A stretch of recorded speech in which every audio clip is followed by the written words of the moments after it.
आज म यहाँ बोल्न आएको।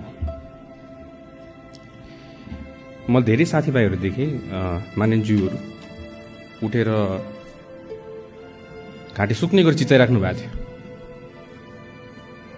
देखेँ मैले।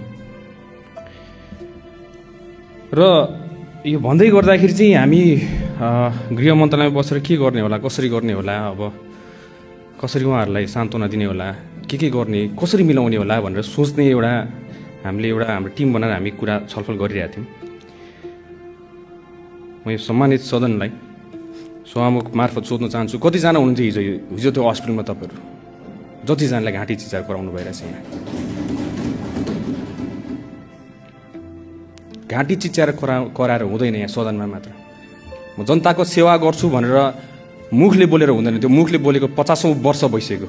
हामीले हातले गर्नुपर्छ, ठाउँमा गएर गर्नुपर्छ। आफ्नो जनताको सेवा ठाउँमा गएर गर्नुपर्छ, उहाँहरूको पीडाको ठाउँमा बुझेर गर्नुपर्छ। त्यसलाई तपाईँहरू स्टन्टबाजी भनेर भन्नुहुन्छ। मलाई इच्छा छैन यहाँ कसैको लागि स्टन्टबाजी गर्नलाई, आफ्नो देशको सेवा गर्न आएको।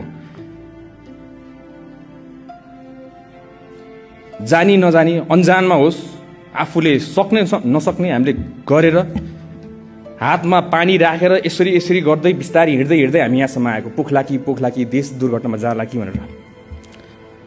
त्यसलाई तपाईँले स्टन्टबाजी भनेर भन्नुहुन्छ। हामीलाई थाहा छ हाम्रो पीडा हामीले कसरी यो फेस पार गऱ्यौँ भनेर। हामीलाई मात्र थाहा छ त्यो पीडा।